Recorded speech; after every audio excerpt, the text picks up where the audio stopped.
लोहार भारत में पाई जाने वाली एक व्यावसायिक जाति है। इन्हें लुहार, लोहरा और पांचाल के नाम से भी जाना जाता है। झारखंड में लोहार को स्थानीय रूप से लोहरा या लोहारा के नाम से जाना जाता है। पुराने समय से ही लोहा या इस्पात से अलग अलग तरीके की वस्तुओं को बनाना इनका पारंपरिक कार्य रहा है, इसीलिए इन्हें लोहार कहा जाता है। यह हथौड़ा, चीनी और भाथी जैसे औजारों का प्रयोग करके दरवाजा, ग्रिल, रेलिंग, कृषि उपकरण, बर्तन और हथियार आदि बनाते हैं। अधिकांश लोहार अभी भी धातु निर्माण के अपने पारंपरिक व्यवसाय से जुड़े हुए हैं। हालांकि यह जीवन यापन के लिए खेती बाड़ी और दूसरे काम धंधा भी करने लगे हैं। प्राचीन काल से ही इन्हें समाज में महत्वपूर्ण स्थान प्राप्त रहा है। यह आम लोगों के लिए कृषि उपकरण तथा घर में प्रयोग किए जाने वाले सामान बनाते थे। यह राजा महाराजा के सेनाओं के लिए हथियार भी बनाते थे। आइए जानते हैं लोहार समाज का इतिहास। लोहार शब्द की उत्पत्ति आखिर कैसे हुई? धर्म से यह हिंदू, मुसलमान या सिख हो सकते हैं। भारत में निवास करने वाले अधिकांश लोहार हिंदू धर्म को मानते हैं। यह भगवान विश्वकर्मा और हिंदू अन्य देवी देवताओं की पूजा करते हैं।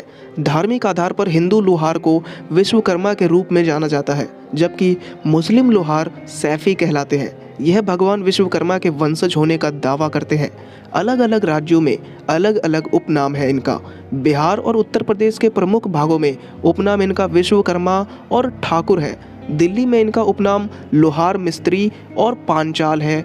लोहार जाति दो उप समूहों में विभाजित है, गाडिया लोहार और मालविया लोहार। हिंदू लोहार जाति के प्रमुख गोत्र बडगुजर, तंवर, चौहान, सोलंकी, करहेड़ा, परमार, भूंड, डांगी, पटवा, जसपाल, तावड़ा, धारा, शांडिल्य, भीमरा और भारद्वाज हैं। हिमाचल प्रदेश में तारखान और लोहार दो जातियां हैं। सिख लोहार को तारखान के नाम से जाना जाता है और इन्हें ओबीसी जाति के रूप में वर्गीकृत किया गया है।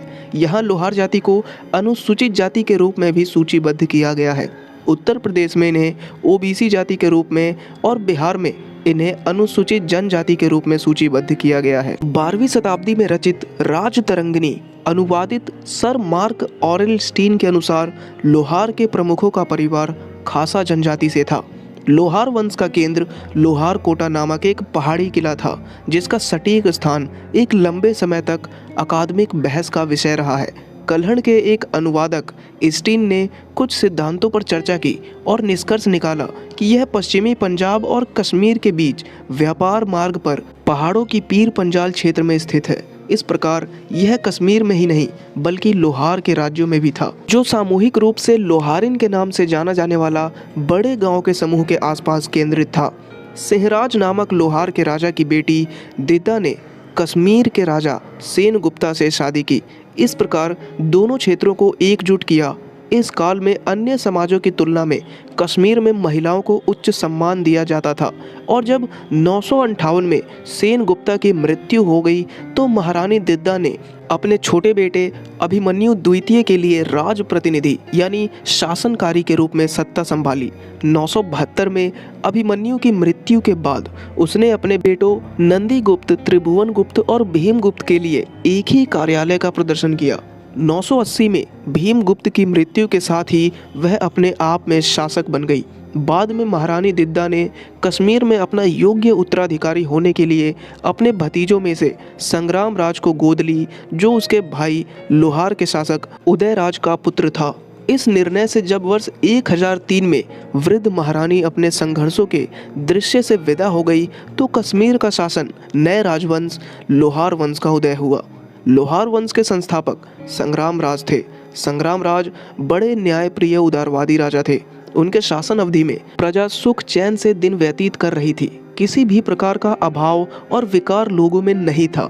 संग्राम राज कश्मीर के खिलाफ महमूद गजनवी के कई हमलों को खदेड़ने में सक्षम रहे और उन्होंने मुस्लिम के खिलाफ शासक त्रिलोचन पाल का समर्थन भी किए। संग्राम राज के बाद अनंत को लोहार वंश का राज सिंहासन मिला, जिन्होंने अपनी वीरता, धीरता और शौर्यता के बल पर शासनकाल को संभाला और सामंतों के विद्रोह को कुचला और अपने शासन क्षेत्र का विस्तार भी किया। शासन सत्ता सुचारू रूप से कायम करने में सफल रहे। उनके प्रशासन में उनकी पत्नी रानी सूर्यमती सहयोग करती थी। रानी सूर्यमती में कुशल रानी के गुण विद्यमान तो था ही, साथ साथ उनमें एक कुशल राजनीतिज्ञ और नेतृत्वकर्ता के गुण भी कूट कूट कर भरे थे। वह शासन के सभी महत्वपूर्ण मुद्दों पर बराबर विचार विमर्श करती थी। रानी के द्वारा प्रतिपादित किया गया नियम कानून अकाट्य सिद्ध होता था। यहाँ तक कि स्वयं राजा अनंतराज और उनके मंत्रिमंडल भी रानी सूर्यमती के द्वारा बनाए गए नियम कानून में कोई कमी नहीं निकाल पाते थे। उनके द्वारा बनाए गए नियम कानून ज्यों के त्यों लागू कर दिया जाता था। राजा अनंत के पुत्र कलश थे जो राज्य का उत्तराधिकारी बने। कलश का पुत्र हर्ष का नाम इस दृष्टि से उल्लेखनीय है कि वह स्वयं महाविद्वान, प्रखर बुद्धि, दार्शनिक, कवि और कई भाषाओं और विद्याओं का ज्ञाता था। कल्हण राजा हर्ष के आश्रित कवि था। हर्ष को कश्मीर का नीरो भी कहा जाता है। उसके शासनकाल में कश्मीर में भयानक अकाल पड़ा। उसके अत्याचारपूर्ण कार्यों से त्रस्त होकर उत्सल और सुसल नामक भाइयों ने विद्रोह कर दिया।